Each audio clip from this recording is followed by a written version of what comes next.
Hello viewers, ఈరోజు పాప బిర్యానీ అడిగిందండి. అందుకని దమ్ బిర్యానీ చేయాలంటే చాలా టైం పడుతుందని కుక్కర్ బిర్యానీ జస్ట్ 20 మినిట్స్లో చేస్తానండి. అది ఎలా చేయాలో చూద్దాము. సోలా అంటే 1/2 కేజీ అని చెప్పడానికి సోలా చూపిస్తున్నానండి. శుభ్రంగా కడిగి ఒక 15 మినిట్స్ పక్కన పెట్టుకోవాలి. 1/2 కేజీ చికెన్ తీసుకున్నానండి.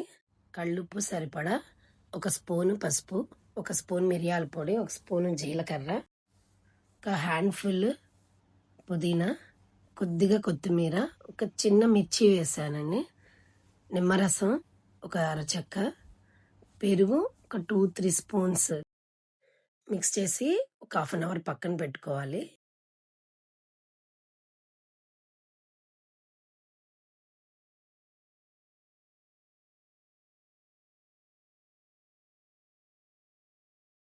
కసూరి మేతి ఒక 2 స్పూన్స్ వేసాను.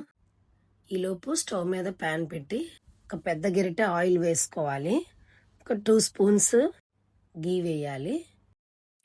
టేస్ట్ చాలా బాగుంటుందండి. నూనె వేడవగానే బిర్యానీ ఆకు ఒకటి, 2 యాలకులు, 4 లవంగాలు, చెక్క ఒక అంగుళం. ఎక్కువ వేయకండి, మసాలాలు ఎక్కువగా అనిపిస్తాయి. జాజికాయ చిన్న ముక్క ఒక 1/2 ఇంచుది. నల్ల యాలకు కూడా వేసానండి. షాజీరా వేసి బాగా కలిపేసి, ఇది నల్ల యాలకి వేసిన తర్వాత చూడండి మొత్తం ఇట్లా స్ప్లిట్ అయిపోయింది అంతా ఆయిల్. అదొకసారి ఇట్లా లైట్గా క్రష్ చేసి వేయండి. ఒకసారి అంతా కలుపుకొని చూడండి, దోరగా వేగింది. ఆనియన్ ఒకటి పెద్దదండి స్లైసెస్, పచ్చిమిర్చి ఒక 4-5, పుదీనా కొద్దిగా వేసాం కదండి మ్యారినేట్ చేసే టైంలో, ఇందులో కొద్దిగా వేసుకొని చూసారుగా దోరగా వేయించేసి, టమాటా ఒక 1/2 కప్ అండి, మెత్తగా ఉడికించుకోవాలి. మూత పెట్టేసుకోవాలి. ఇప్పుడు తర్వాత అల్లం వెల్లుల్లి పేస్ట్ అని ఒక 3 స్పూన్స్ వేసుకోవాలి.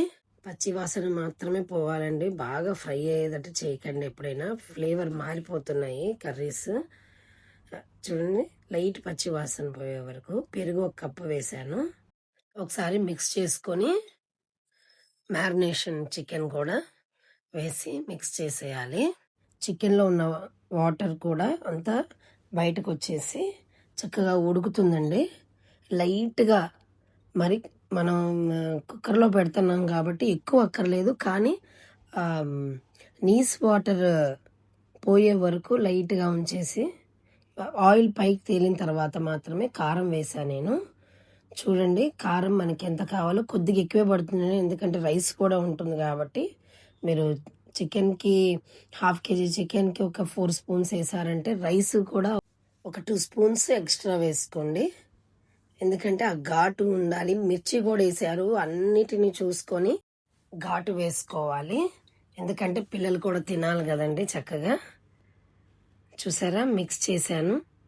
మిక్స్ చేసేసి ఒక సోలకి ఒక సోల వాటర్ అండి. ఒక గ్లాస్ తీసుకుంటే ఒక గ్లాస్ వాటర్ మాత్రం సరిపోతాయి. బాస్మతి రైస్ కదండి నేను నానబెట్టి వేసింది. గరం మసాలా ఒక 2 స్పూన్స్ అండి. కొత్తిమీర కూడా వేసి, కొత్తిమీర ఒక గుప్పెడు వేసాను. వేసి కలిపేసి మూత పెట్టేసేయండి. పూర్తిగా సిమ్లో పెట్టేసేయాలి. 2 విజిల్స్ మాత్రమే రానిచ్చానండి నేను. అసలు ఎలా ఉందో ఏంటో చూద్దామని చెప్పి, ఎందుకంటే బాస్మతి రైస్ కొత్తవి తీసుకొచ్చా నేను. 2 విజిల్స్ సిమ్లో పెట్టి ఉండడం వల్ల 2 విజిల్స్కి చక్కగా వచ్చేసిందండి. ఎంత బాగుందో చూడండి మీరే. పాప అయితే ఇష్టంగా తినిందండి, ఆయన కూడా చాలా బాగుందన్నారు మా వారు. అసలు ఎంత టేస్ట్ ఉందోనండి, చూడండి ఎంత చక్కగా వచ్చిందో. పీస్ కూడా చూడండి, ఆల్రెడీ నానింది కాబట్టి బాగా వచ్చేసింది. టేస్ట్ కూడా బాగుంది. పాప నెక్స్ట్ డే కూడా కావాలనిందండి. నేను 2 డేస్ తర్వాత మళ్ళీ చేస్తానని చెప్పాను. అంత టేస్ట్ ఉందండి. Thank you for watching.